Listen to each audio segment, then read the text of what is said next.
बिस्मिल्लाहिर्रहमानिर्रहीम अल्लाहुम्मा सल्लि अला मुहम्मदिन व आले मोहम्मद। आज बड़ा इम्पॉर्टेंट दिन है। मेरी तरफ से आप सब देखने वालों को बहुत बहुत ईद मुबारक हो। ख़ास तौर के ऊपर जो मेरे दोस्त इंडिया में रहते हैं उनको ईद मुबारक। पाकिस्तान में सिचुएशन बड़ी नॉर्मल है, हालात बड़े नॉर्मल हैं और लोग अपनी रोज़मर्रा की जो ज़िंदगी है उसमें मसरूफ़ हैं। और आज ईद का दिन है। पाकिस्तान में जो हालिया पाकिस्तान और भारत के दरमियान एक कशीदगी हुई और उसके बाद फिर दोनों देश के बीच में अभी तक आप आए रोज़ मुख्तलिफ़ वीलॉग्स की सूरत में, मुख्तलिफ़ ख़बरों की सूरत में बहुत सारी चीज़ें देखते आ रहे हैं, सुनते आ रहे हैं, ऑब्ज़र्व करते आ रहे हैं। तो आज खुशी का दिन है। खुशी के दिन में अच्छी बातें करनी चाहिए और ख़ास तौर पर मुझे बहुत खुशी उस वक्त हुई जब मुझे सुबह इंडियंस, मेरे फ्रेंड्स जो हैं, जो मेरे कोलीग्स हैं, जिनके साथ मैं काम करता रहा हूँ, उनकी तरफ से ईद के मैसेजेस आए। और यकीन करें दिल बड़ा खुश होता है कि जब जिसको आप एक कंसिडर करते हैं कि दुश्मन दोस्त, दुश्मन मुल्क के जो दोस्त हैं, उनका जो उनके मैसेजेस होते हैं उनका ज़्यादा मज़ा आ रहा होता है। हालांकि फ़ोन बुक में बेताशा चीज़ें और भी बहुत सारे मैसेजेस थे जो आते रहे हैं मुख्तलिफ़ फ्रेंड्स एंड फैमिलीज़ की तरफ से, लेकिन जो मैसेजेस इंडिया के दोस्तों की तरफ से रिसीव हुए हैं उस पर ख़ुसूसी तौर पर उनका शुक्रिया। और इंडिया से जो मैसेज ईद मुबारक के साथ साथ ये मैसेज भी है कि आई थिंक दोनों ममालिक जो एक दूसरे के ख़िलाफ़ एक हॉस्टाइल रवैया अख्तियार किए हुए हैं उसमें अब कमी की तरफ आना चाहिए। ये दोनों मुल्कों की जो अवाम है, जो दोनों मुल्कों की जनता है, वो ये चाहती है कि इन कशीदगियों को आप एक हद तक ज़रूर वो अपनी जगह पे आपका एक मौक़िफ़ है दोनों हुकूमतों का, लेकिन जो आम आदमी है वो इस सारे अमल में कहाँ पे है, ये बात बहुत ज़रूरी है और वो क्या चाहता है। देखें, पाकिस्तान और इंडिया के दरमियान जितनी भी टेंशन्स हों,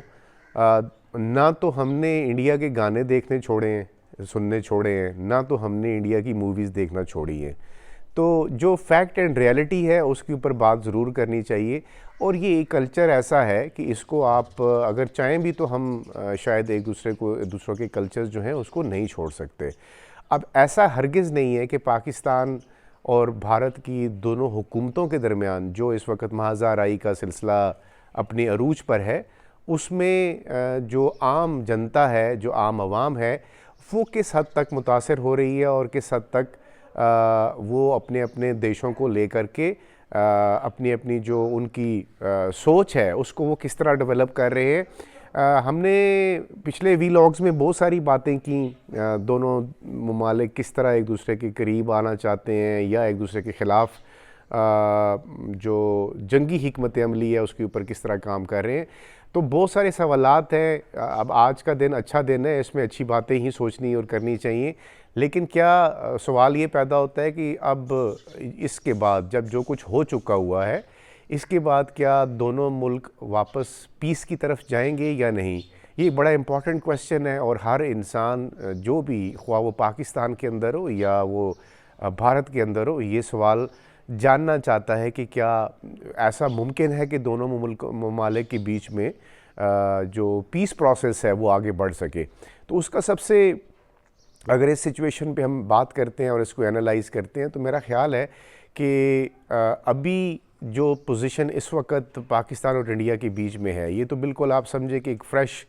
जो एपिसोड थी जंग की वो अभी अभी ख़त्म हुई है। तो इसके बाद इतना आसान नहीं है आगे पीस प्रोसेस को बढ़ाना। लेकिन जब हम आलमी ताकतों की बात करते हैं, उन ममालिक की बात करते हैं जो इन्फ्लुएंशियल हैं और दोनों ममालिक के ऊपर उनका इन्फ्लुएंस बहुत ज़्यादा है, ख़ास तौर के ऊपर यूनाइटेड स्टेट्स ऑफ अमेरिका की बात अगर हम करें, जिसने ये सीज़ फायर भी ब्रोक करवाया दोनों मुल्कों के बीच में, तो क्या डोनाल्ड ट्रंप जो यूएस प्रेसिडेंट हैं वो ऐसी कोई कोशिश कर सकते हैं कि दोनों ममालिक को किसी एक ऐसे न्यूट्रल मुकाम पर, किसी ऐसे टेबल पर बिठाया जाए जहाँ पर सिर्फ़ और सिर्फ अमन की बात हो, जंग की बात ना हो? तो इस हवाले से जितनी भी अभी दोनों कंट्रीज़ के जो डेलीगेशंस थे, जो इंडिया ने जैसे अपना डेलीगेशन भेजा और काफ़ी ह्यूज किस्म का डेलीगेशन था इंडिया का, शशि थरूर साहब उसको लीड कर रहे थे और पाकिस्तान की तरफ से पाकिस्तान के साबिक जो फ़ॉरेन मिनिस्टर हैं, farmer foreign minister Bilawal Bhutto Zardari, जो पॉलिटिकली कद काठ में काफ़ी पाकिस्तान में उनकी एक पोजीशन है, वो इस डेलीगेशन को लीड कर रहे थे। गो के पाकिस्तान का डेलीगेशन इतना बड़ा नहीं था, लेकिन हमने जो दोनों देशों के जो डेलीगेशंस थे, जो दुनिया के मुख्तलिफ ममालिक में गए और वहाँ जाकर उन्होंने अपने अपने प्रोस्पेक्टिव को दुनिया के सामने रखा कि आखिर इन दोनों ममालिक के बीच में जंग की वजह क्या बनती है। तो कश्मीर एक ऐसा इशू है जिसके ऊपर दोनों देशों के बीच में हमेशा एक टेंशन रही है। और अगर हम अमन की बात करते हैं कि अगर हम अमन कायम कर सकते हैं तो ऐसी कौन सी स्टेप्स हैं जो बहुत इंपॉर्टेंट हैं, तो उसमें सबसे इम्पॉर्टेंट जो स्टेप है वो यही है कि कश्मीर के ऊपर बात की जाए। और कश्मीर का इशू जिसे भारत मुसलसल, भारतीय हुकूमत की बात कर रहा हूँ, मुसलसल इग्नोर करता रहा है। ख़ास तौर के ऊपर माजी में भी जब भी कभी हम दोनों ममालिक के दरमियान एक ऐसी सिचुएशन बनती है तो कश्मीर के हवाले से भारत ने जो एक मौक़िफ़ इख्तियार किया हुआ है कि वो ये कहता है कि पाकिस्तान के हिस्से में जो कश्मीर है वो कश्मीर भी इंडिया का है, जबकि पाकिस्तान ये क्लेम करता है कि जो कश्मीर इस वक्त इंडिया की ऑक्यूपेशन में है वो भी कश्मीर का हिस्सा है और वो हमारा है। तो इस कश्मकश में जो कश्मीरी अवाम है वो खासे पिस जाते हैं। और दोनों मुल्कों के दरमियान भी जब दो, वो कहते हैं ना कि दो हाथी लड़ते हैं, तो बीच में जो पिसती है जो आवाम, जो जनता, वो कश्मीर की होती है। अभी भी वेरी रिसेंट जो क्लैश हुआ था, इसमें भी हमने देखा था कि अगर इंडिया ने पाकिस्तान पे जो हाइड आउट्स, जो उसने एलिजिडली कहा कि यहाँ पर हाइड आउट्स हैं मिलिटेंट्स के, उनके ऊपर जो अटैक हुआ वो कश्मीर के अंदर था। और मुख्तलिफ़ जगहों पर कश्मीर के मुख्तलिफ़ शहरों में उन हाइड आउट्स को या उन सिविलियन पॉपुलेशन को, जो पाकिस्तान का क्लेम है, उनको निशाना बनाया गया। फिर इसी तरह जब हमारी तरफ से भी जवाबी कार्रवाई हुई तो बहुत सारे इलाके कश्मीर के वो भी इसकी जद में आए। तो होता क्या है जब दोनों ममालिक जो न्यूक्लियर आर्म्ड कंट्रीज़ हैं, ये कोई मामूली बात नहीं होती। इन दोनों के दरमियान जब कोई भी तनाव आता है, कोई सिचुएशन ऐसी बनती है, तो अल्टीमेटली जो कश्मीरी लोग हैं वो इससे मुतासर होते हैं। तो अब अमन की बात करने के लिए किसको पहल करनी चाहिए और क्या अगर ये इनिशिएटिव होता है? देखिए, बहुत सीधी सी बात है, पाकिस्तान की तरफ से बड़ा दो टोक मौक़िफ़ इख्तियार किया गया। पाकिस्तान के प्राइम मिनिस्टर मुख्तलिफ़ फोरम्स पे, ख़ास तौर के ऊपर जब ये 4 रोज़ा एक मुख्तसर जंग जब हुई और उसके बाद जब ये ख़त्म हुई, तो फिर पाकिस्तान की जो लीडरशिप है इसने मुख्तलिफ़ जो फ्रेंडली कंट्रीज़ थे उनका दौरा भी किया। उस पे जाकर मुख्तलिफ़ जो फोरम्स थे उनके ऊपर ये बात की कि पाकिस्तान अभी भी इंडिया को ये दावत देता है कि वो आए और बैठे, टेबल टॉक हो, और जो उनके इश्यूज़ हैं जो वो समझते हैं कि डिस्कस होने चाहिए वो भी हम करते हैं। लेकिन जो सबसे इम्पॉर्टेंट इशू है वो कश्मीर का इशू है। और साथ ही साथ फिर कश्मीर के इशू के साथ जुड़ा हुआ दूसरा इशू जो दोनों ममालिक, यानी इंडिया अपना क्लेम करता है कि पाकिस्तान के अंदर पाकिस्तान से जो टेररिस्ट हैं वो इंडिया में आते हैं और कार्रवाई करते हैं। हमारा मौक़िफ़, पाकिस्तान का मौक़िफ़ ये है कि इस वक्त जो पाकिस्तान के अंदर टेररिज्म की मुख्तलिफ़ वारदातें हो रही हैं, जो इंसिडेंट्स हैं, उनके पीछे भारत की तरफ से जो टेररिज्म को प्रमोट करने के लिए पाकिस्तान के अंदर जो कुछ आउटलॉड जो ऑर्गेनाइजेशंस हैं, ख़ास तौर के ऊपर तहरीक तालिबान पाकिस्तान और बलूचिस्तान लिबरेशन आर्मी, ये वो मिलिटेंट्स ऑर्गेनाइजेशंस हैं जो बलूचिस्तान में और रिस्पेक्टिव फिर उसमें खैबर पख्तूनख्वा में भी ये ऑपरेट कर रही हैं और ये टेररिज्म में इन्वॉल्व हैं। ये पाकिस्तान और इंडिया के दरमियान जो सबसे बड़ा अभी इस वक्त इशू है, ये दो इम्पॉर्टेंट इश्यूज़ हैं। ख़ास तौर के ऊपर कश्मीर के इशू के ऊपर जब तक बात नहीं होगी, क्योंकि ये टेररिज्म की जो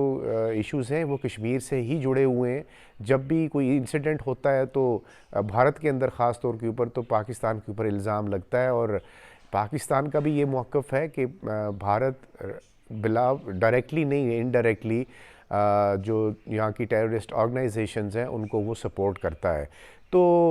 फिर कुछ अभी हमने रिसेंटली इसी तरह की सिचुएशन देखी कि हमारे जो बिलावल भुट्टो ज़रदारी हैं जो बाहर मुख्तलिफ़ ममालिक के दौरे पर हैं और पाकिस्तान का मौक़िफ़ दुनिया के सामने रख रहे हैं इंडिया को लेकर के, उन्होंने एक बात की है कि पाकिस्तान और इंडिया के दरमियान अगर पाकिस्तान की एजेंसी आईएसआई और जो इंडिया का विंग है, इंटेलिजेंस विंग है रॉ, अगर ये दोनों मिलकर काम करें तो इस टेररिज्म को ख़त्म किया जा सकता है। अब ये बड़ी तजवीज़ तो बड़ी ज़बरदस्त लगती है कि यार क्या अमन कायम करने के लिए इन दोनों इंटेलिजेंस एजेंसीज़ को काम करना चाहिए। तो कुछ माजी में हमने कुछ मिसालें देखी इस तरह की कि कुछ इस तरह की इनिशिएटिव, ये पहली दफ़ा किसी पाकिस्तानी सियासतदान की तरफ से, पॉलिटिशियन की तरफ से ये वाली स्टेटमेंट नहीं आई है, बल्कि इससे पहले भी इस तरह की कोशिशें हुई, लेकिन आग और पानी का मिलाप शायद बहुत मुश्किल है। तो इसलिए आईएसआई और जो रॉ है वो अगर मिलकर काम करें तो अमन तो कायम हो सकता है, जिसकी पॉसिबिलिटीज़ हैं, लेकिन इनका काम करना एक साथ ख़ासा मुश्किल नज़र आता है। तो अमन के लिए मेरा ख़्याल है कि जिस तरह हमने कहा कि जब डोनाल्ड ट्रंप जो अपना एक कलीदी किरदार अदा कर रहे हैं और दर्जनों दफ़ा ये कह चुके हैं कि पाकिस्तान और भारत के दरमियान जो एक